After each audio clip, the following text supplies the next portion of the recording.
بسم اللہ الرحمن الرحیم، اللہ کے نام سے شروع جو نہایت مہربان رحم والا۔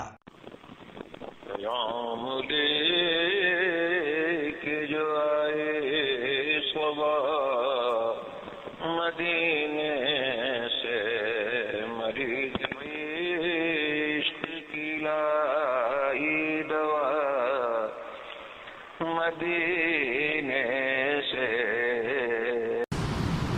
الحمد لله وكفى وسلام على عباده الذين اصطفى،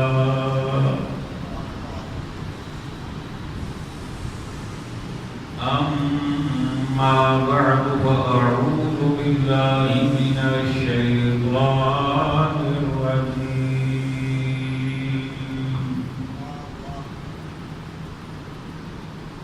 بسم الله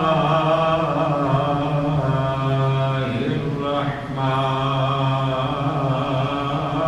الرحيم.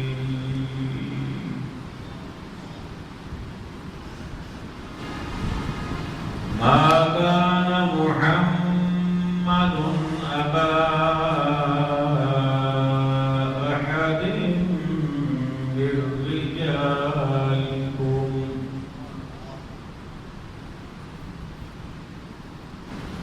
ولكن رسول الله وخاتم النبيين، وكان الله بكل شيء عليما.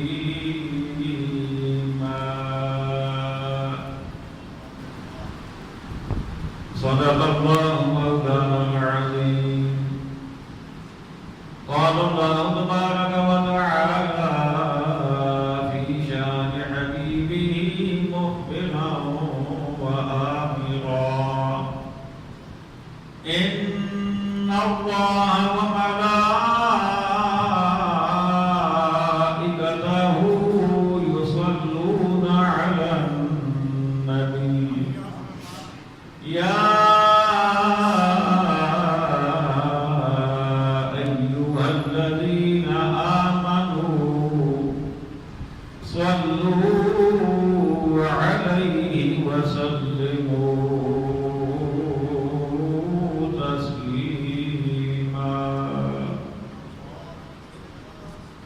اللهم صل على سيدنا ومولانا محمد وعلى آل سيدنا ومولانا محمد وبارك وسلم. سب مل کر پڑھیے صلی اللہ علیہ یا رسول اللہ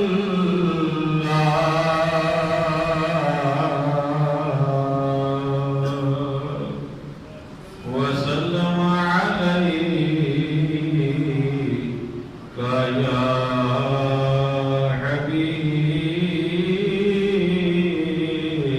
الله. پھر پڑھیے صلی اللہ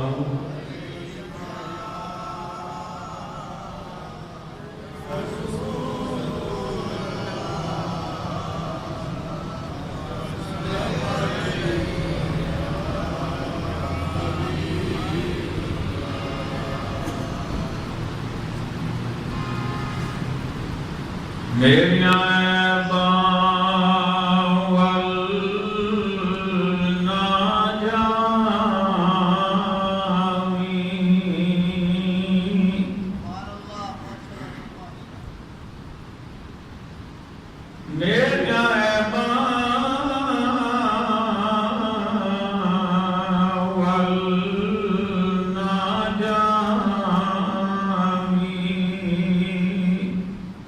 میری جولی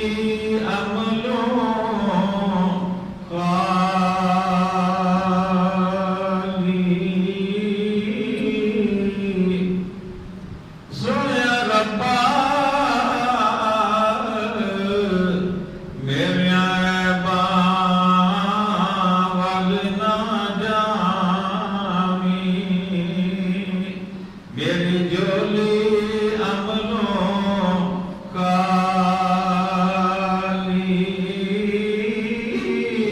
میں ادنا تے اسفل ازلوں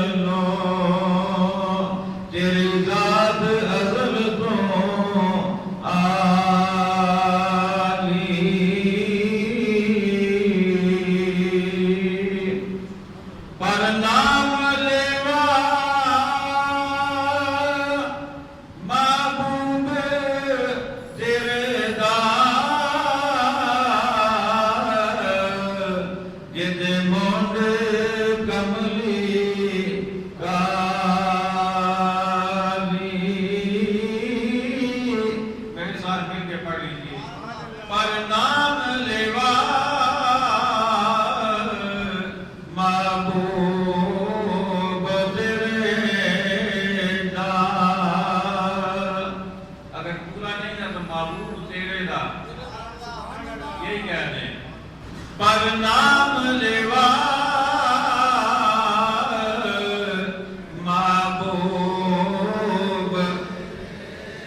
جس کا تھوڑا دل کرتا ہے نا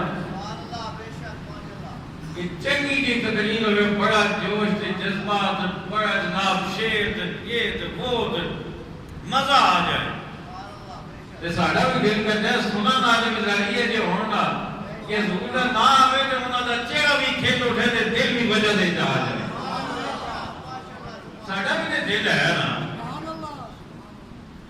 تے جدوں تسی رسپانس دیو گے نا تو انشاءاللہ تو انہوں بھی مزہ آئے گا تو سانوں بھی مزہ آئے گا پر نام لیوا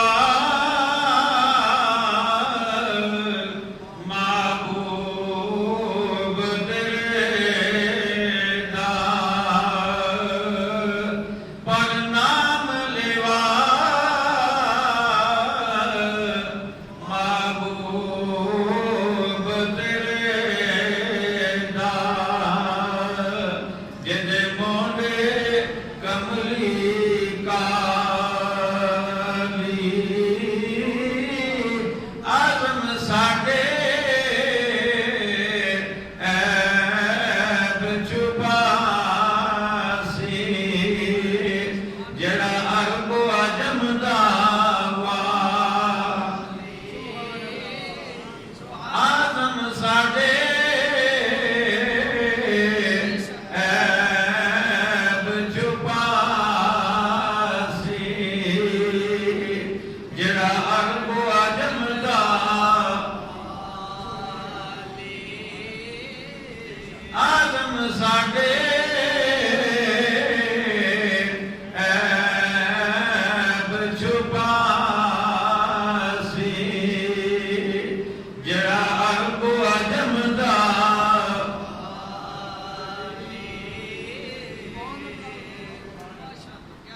واجب صدر عظیم سامعین ذوالوقار حاضرین محفل عشاقان مصطفیٰ کریم علیہ السلام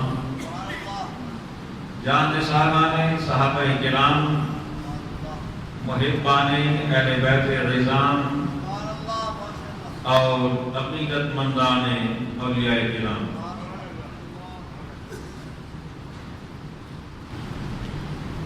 الحمدللہ ثم الحمدللہ رب نے ہمیں انسان بنایا اس پر اس کا شکر ادا کرنا چاہیے اور تھوڑا نہیں جتنا ہو سکے اس کا شکر ادا کرنا چاہیے یہ بات فقط بولنے کی بات نہیں ہے یہ محسوس کرنے کی بات ہے اور میں اللہ کے فضل سے اکثر اس بات کو محسوس کرتا ہوں۔ کیسے؟ جب میں کسی جانور کو دھوپ میں پتا ہوا دیکھتا ہوں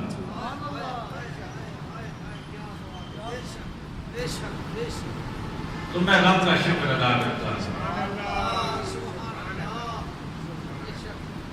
پتہ نہیں اس کو کب کھولا جائے گا، پتہ نہیں کب سے بنا ہے، معلوم نہیں کب سے دھوپ میں ہے، معلوم نہیں اسے پانی بھی دیا گیا ہے یا نہیں۔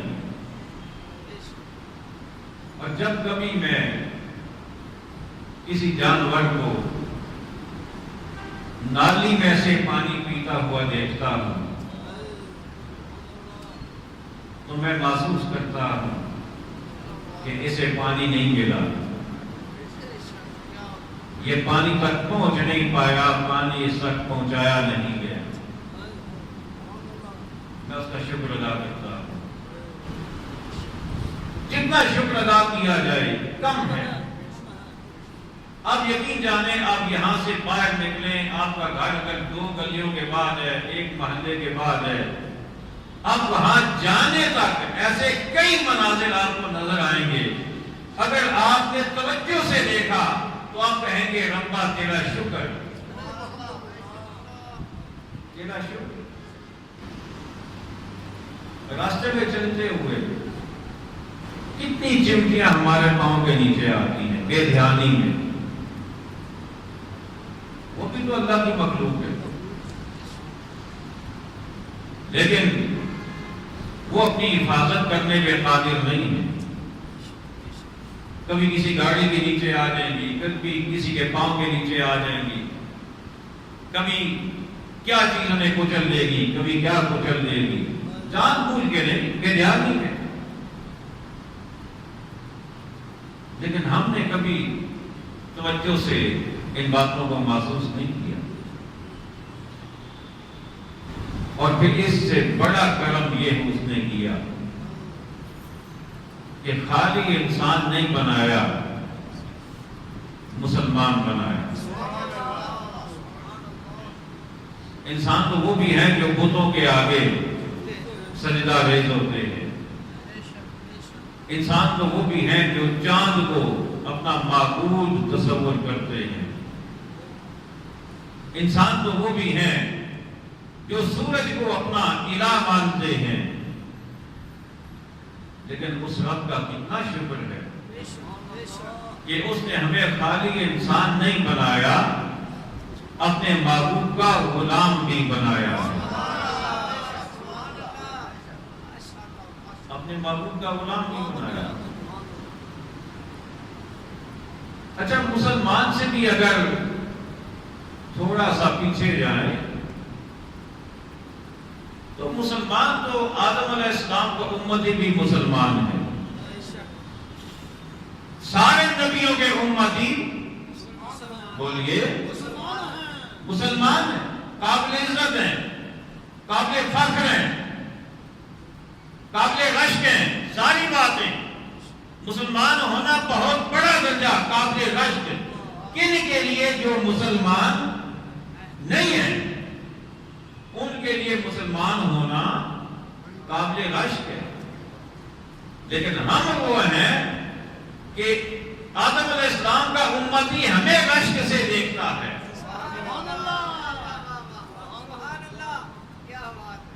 فقط آدم علیہ السلام کا امتی نہیں،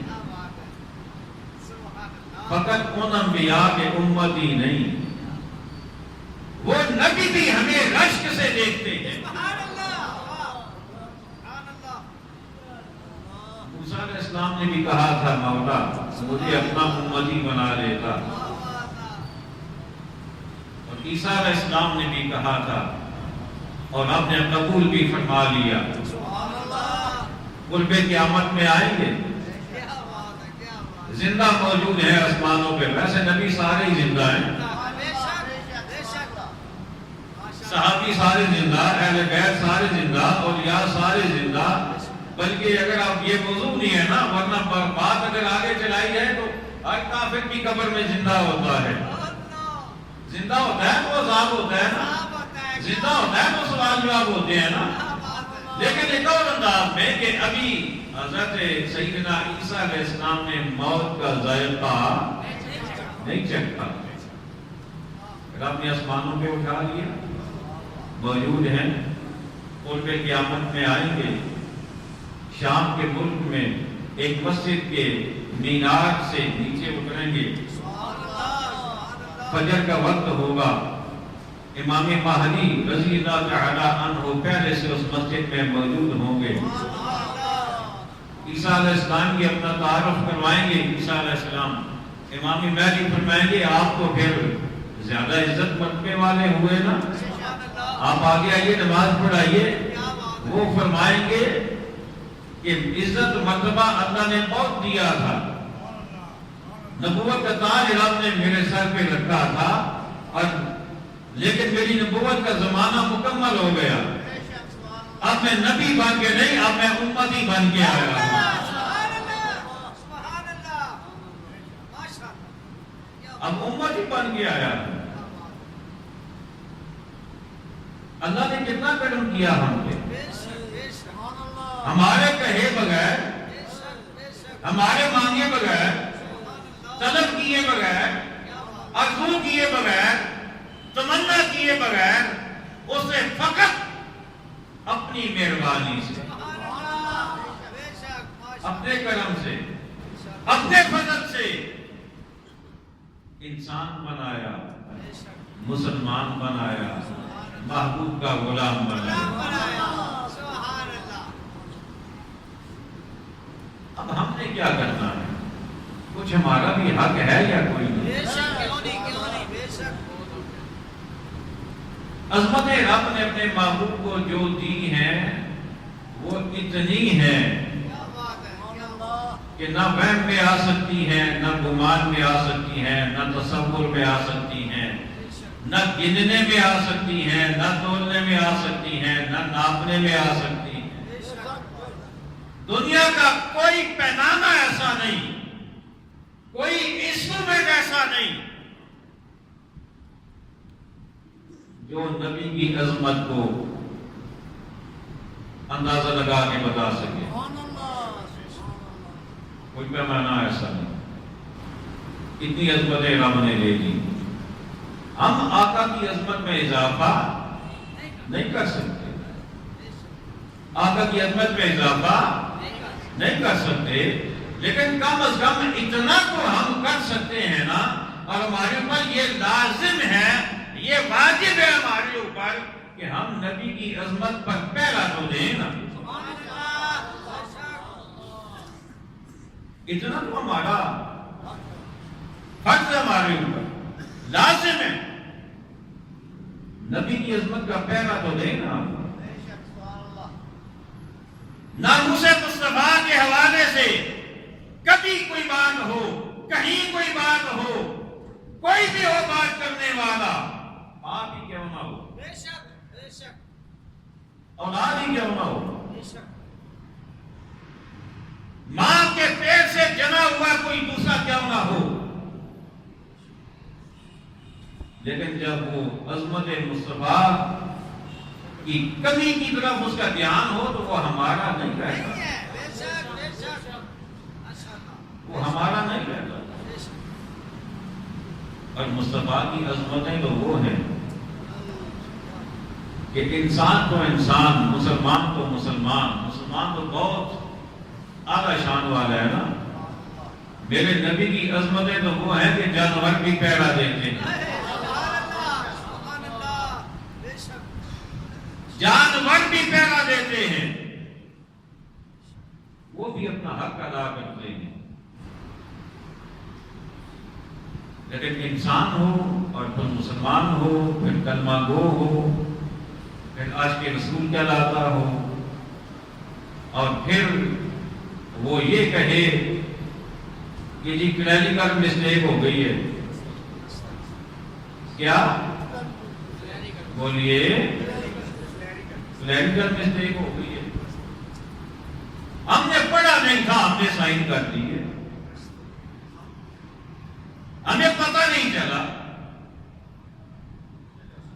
ایک مسلمان سے اس بات کا تصور بھی نہیں کیا جا سکتا، نہیں کیا جا سکتا۔ ناموس مصطفیٰ کا معاملہ انتہائی حساس معاملہ ہے، تھوڑا نہیں، اتنا حساس معاملہ ہے کہ کائنات کا کوئی مسئلہ اس کے مقابلے کا نہیں ہے۔ یہ تو وہ معاملہ ہے کہ وہ بے نیاز ہو کر بھی، وہ بے نیاز ہے نا، اللہ الصمد، اللہ بے نیاز ہے، اسی کسی کی پرواہ ہی نہیں ہے، وہ بے نیاز ہے، لیکن وہ بے نیاز ہو کر بھی جب معبود کی عظمت کی بات آئے تو پھر چپ وہ بھی نہیں رہتا،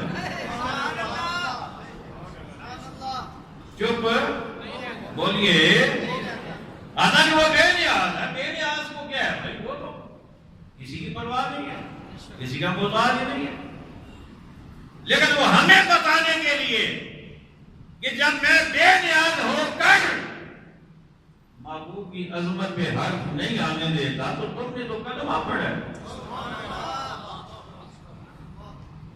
تم نے تو کلمہ پڑھا، وہ بے نیاز۔ لیکن ابو جہل نے جب میرے آقا کریم علیہ الصلوۃ والسلام نے کوئی صفا پر بلایا قریش کو،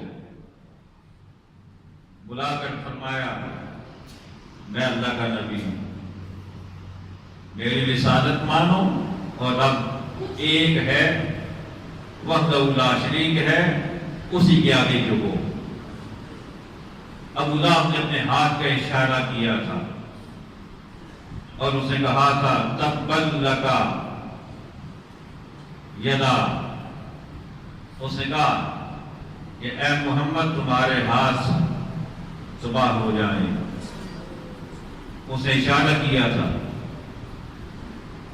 وہ رد ہے، معبود نے تو جواب نہیں کیا، اس لیے کہ رحمت للعالمین جو ہوئے جواب نہیں کیا، رحمت للعالمین جو ہوئے، لیکن رب نے کہا معبود تو جواب دے یا نہ دے، اور تجھے دینا بھی نہیں چاہیے، میں جو ہوں، رب کہہ رہا ہے میں جو ہوں جواب دینے کے لیے، میں جواب دوں گا۔ اور رب نے کہا تبت یدا ابی لہب وتب، اور میں ابو لہب تو نے میرے معبود کی جانب ہاتھ کا اشارہ کیا ہے، میں رب ہو کر کہتا ہوں کہ تیرے دونوں ہاتھ ٹوٹ جائیں۔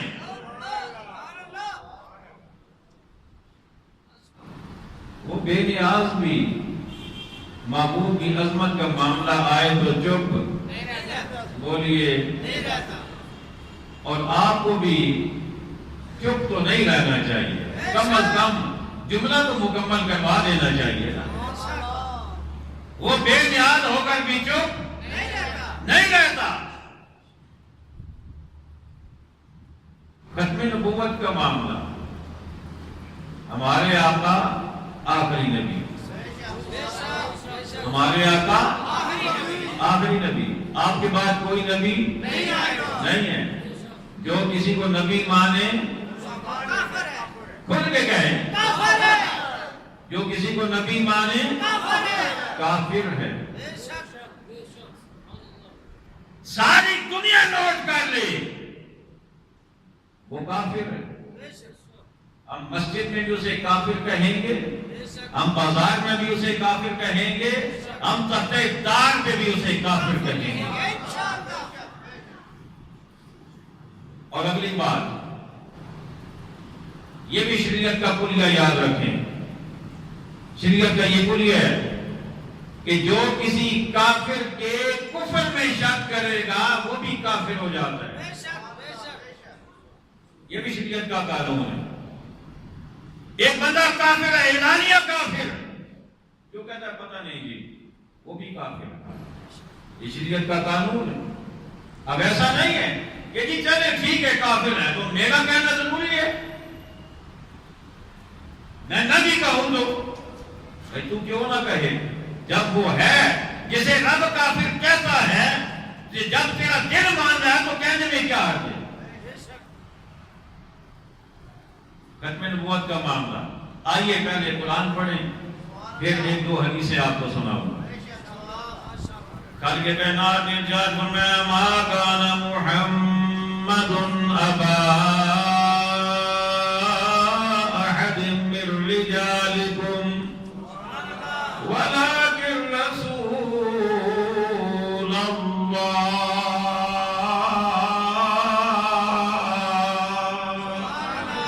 وخاتم النبیین.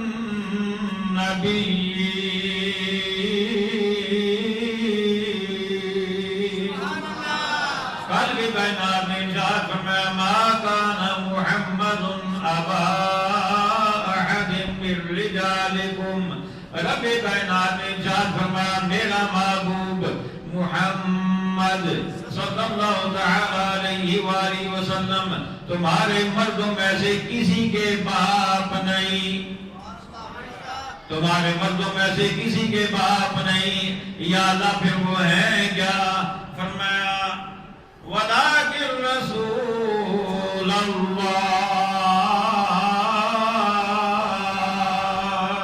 فرمایا بلکہ وہ تو اللہ کے رسول ہیں.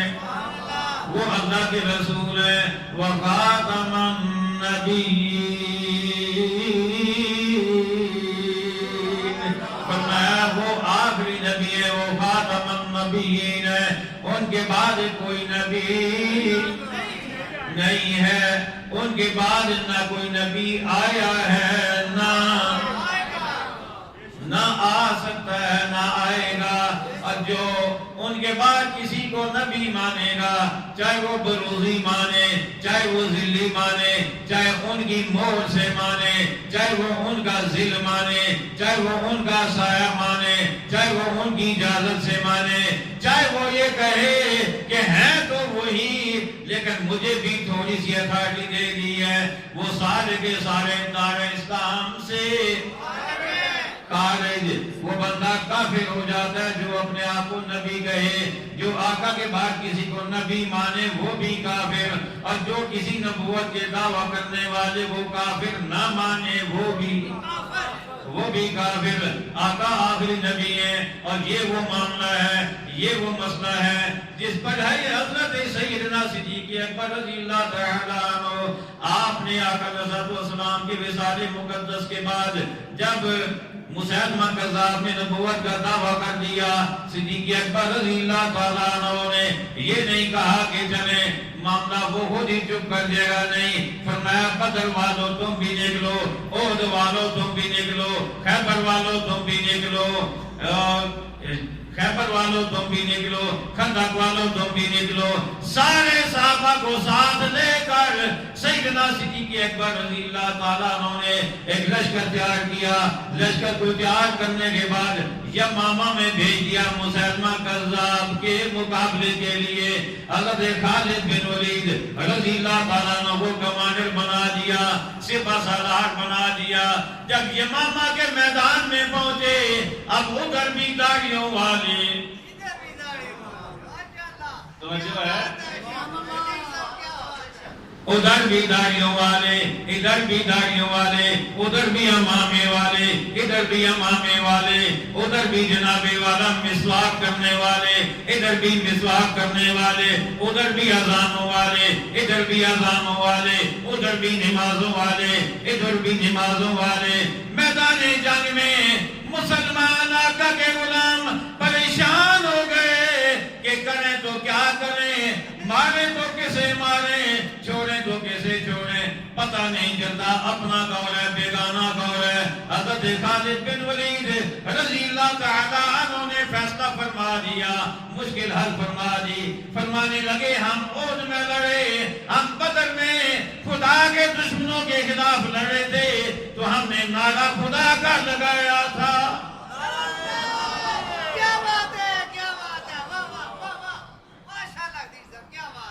توجہ ہے. فرمایا ہم بدر میں خدا کے دشمنوں کے خلاف لڑے ہم نے نعرہ خدا کا لگایا.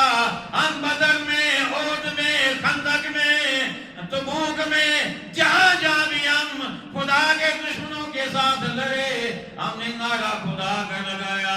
آج مصطفیٰ کے دشمنوں کے خلاف لڑ رہے ہیں. آج نعرہ مصطفیٰ کا لگائیں.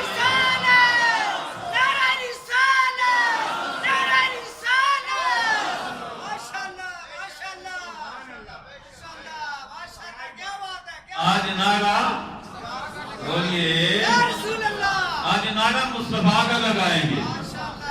خدا کے دشمن کے خلاف ہم نے جنگ کی, جہاد کیا, نعرہ خدا کا لگایا, ہم نے اللہ اکبر کی صدائیں بلند کی.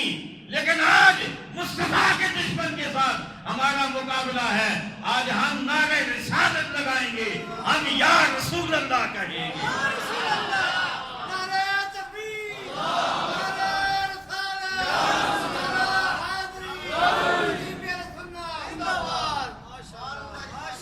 صحابہ کا کیا نعرہ تھا؟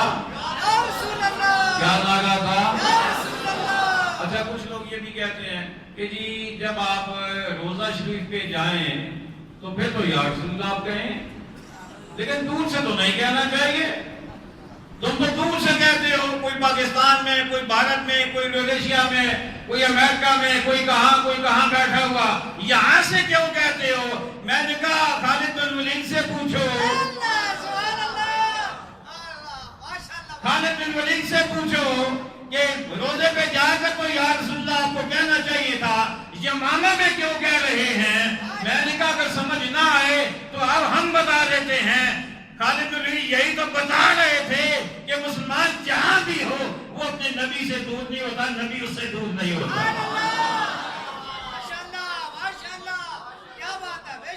وہ نبی سے دور نہیں ہوتا, نبی اس سے دور نہیں ہوتا. اللہ اکبر. وہ مثال دے دوں جو سب کو یاد رہے, اور میرے رب نے یاد کروانے کا ایسا انتظام فرما دیا, ایسا انتظام فرما دیا.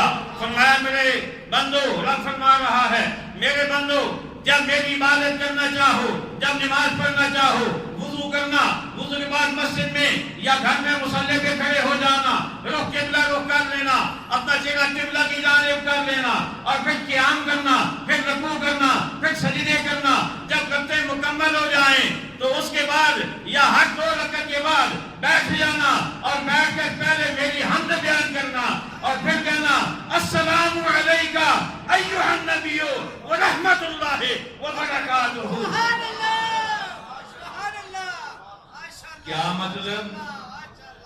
السلام علیکہ ایھا النبی, اے نبی تیرے تے سلام ہوئے, اے نبی تیرے تے آنکھوں نا, اے نبی تیرے تے سلام ورحمۃ اللہ, اللہ دی رحمت بھی ہوئے, وبرکاتہ تے او دی برکتاں بھی ہون. نماز وچ بہو تے آکھو اے نبی, تے باہر نکل کے آکھو نہیں نہیں اے. پر آئیے, جنگ یمامہ کس کے خلاف تھی؟ ختم نبوت کا عقیدہ جس نے بگاڑا اس کے خلاف تھی, جس نے اس میں رفع اندازی کی کوشش کی. صدیق اکبر نے کہا جاؤ سارے چلے جاؤ, جاؤ سارے. پھر پتہ ہے وہاں پہ 1200 صحابہ شہید ہوئے. کتنے؟ 1200 صحابہ شہید ہوئے ختم نبوت کے معاملے میں. لیکن افسوس, صد افسوس, ہم مسلمان, ہم کلمہ گو, کچھ بدبختوں نے, قسمت کے ماروں نے ایک اور نبی گھڑ لیا. انہوں نے کہا وہ بھی نبی ہے. 1973 میں قومی اسمبلی سینٹ آئین پاس ہوا, ایک قادیانی غیر مسلم, قادیانی غیر مسلم قانون پاس ہوا. لیکن افسوس کی بات یہ ہے کہ تب سے اب تک اس قانون کی بعض لوگوں کو تکلیف ہو رہی ہے, تکلیف ہو رہی ہے. چاہتے ہیں کہ کسی طرح سے اس کو بدلا جائے. اور چند دن پہلے جو کچھ ہوا، اسمبلی سے بل پاس ہوا، سویئر کے الفاظ نکال کر ڈکلیئر کے الفاظ رکھے گئے. سویئر ہوتا ہے حلف دیتا ہوں، قسم کھاتا ہوں. آئی سویئر، میں قسم دیتا ہوں، حلف دیتا ہوں. آئی ڈکلیئر، میں اعلان کرتا ہوں. اعلان کیا ہے؟ بندہ بعد میں مکر جائے، اعلان ہی ہے نا. اور پھر کہا کیا گیا. لیکن ایک بات میں آگے چلنے سے پہلے، حکومت نے اس ترمیم کو بدلنے کا فیصلہ کیا، پہلی حالت پہ کرنے کا فیصلہ کیا. میں اپریشیٹ کرتا ہوں، میں اپریشیٹ کرتا ہوں، حوصلہ افزائی کرتا ہوں. لیکن سوال یہ ہے کہ ایسا ہوا کیوں؟ سوال یہ ہے، کیا اسمبلیوں میں غیر مسلم بیٹھے ہوئے ہیں؟ چلے اقلیتی کوئی ممبر ہے، دو ہو بھی ہو سکتے ہیں، لیکن جنہوں نے یہ بل تیار کیا، کیا وہ نبی کا کلمہ نہیں پڑھتے؟ بولیے نا، چپ ہو گئے ہیں، آج تو چپ ہو گئے ہیں. کیا تو رسول اللہ کا کلمہ نہیں پڑھ رکھا؟ اور پھر کیا کہا کہ جی کلیریکل مسٹیک ہو گئی ہے. میں نے کہا یار صادق صاحب اتنے بھولے بھی نہ بنو، اور قوم کو بھی اتنا پاگل مت سمجھو. میں ایک سیدھا سادہ مولوی ہوں، میں نے کبھی کلرک کی ڈیوٹی نہیں کی، لیکن اتنا مجھے بھی پتا ہے کلیریکل مسٹیک کیا ہوتی ہے. ایک سپیلنگ آگے پیچھے ہو سکتا ہے.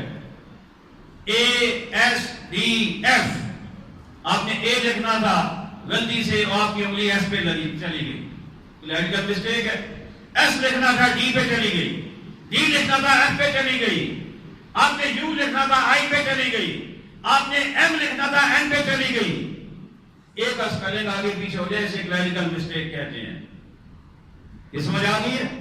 کیونکہ یہ الفابیٹ ملے ہوئے ہیں. کلیریکل مسٹیک ہو سکتی ہے، یا ایز ایم آر کوئی چیز مسنگ ہو سکتی ہے، چھوٹ سکتی ہے. لیکن یہ کیسی کلیریکل مسٹیک ہے کہ پورے کا پورا لفظ غائب ہو گیا اور اس کی جگہ دوسرا لفظ آ گیا. کیا سمجھتے ہو؟ قوم کو پاگل سمجھے ہوئے، بیوقوف سمجھے ہوئے قوم کو. پورا لفظ بدل گیا، اور لفظ بھی اس کی جگہ پہ وہ آیا جو اسی معنی و مطلب کا ہے لیکن اس کی شدت نہیں ہے. یہ عجیب غلطی نہیں ہے، یہ کلیریکل مسٹیک ہے. اور پھر اگلا سوال یہ، اگر یہ کلیریکل مسٹیک پہلی بات تو یہ ہے کہ نہیں ہے، 100% غلط نہیں ہے، لیکن فرض کریں اگر ہے تو جتنے اسمبلیوں میں ممبران تھے جتنوں نے اس بل کو دیکھا، کیا وہ سارے نابینا تھے؟ اندھے تھے، ان پڑھ تھے، جاہل تھے، بیوقوف تھے؟ کیا تھے وہ؟ کیا تھے وہ کہ جنہیں نہیں پتا چل سکا کہ یہ کیا ہو رہا ہے؟ سوالیہ نشان ہے. میں کہتا ہوں پوری قوم اس پر کچھ کھڑی ہو اور یہ سوال ہر جگہ اٹھائیں جہاں جہاں آپ کا بس چلتا ہے. میرا یہاں پہ بس چلتا ہے، میں سوال اٹھا رہا ہوں یہ کیوں ہوا؟ اور اس سے اگلی بات، اسی پہ معاملہ ختم نہیں ہوگا. آپ اٹھا کے کہیں اسی پہ معاملہ ختم نہیں ہوگا. جنہوں نے یہ کیا انہیں سزا دینی پڑے گی. جو میرے ساتھ اتفاق کرتے ہیں وہ ہاتھ اٹھا کے کہیں جنہوں نے یہ کیا اسے اس کا انجام بھگتنا پڑے گا. اور جب تک انہیں سزا نہیں دی جائے گی ہم چین سے نہیں بیٹھیں گے. ہم تمہارے کان کھینچتے رہیں گے، ہم اپنی یادداشت پیش کرتے رہیں گے. یہ کیا معاملہ ہوا؟ آج یہ کلیریکل مسٹیک ہے، کل کی اور کلیریکل مسٹیک نکال کے لے آؤ، پرسوں کی اور لے آؤ. یہ تماشا تو نہیں. شہنشاہ مدینہ الصلاۃ والسلام، شہنشاہ مدینہ الصلاۃ والسلام.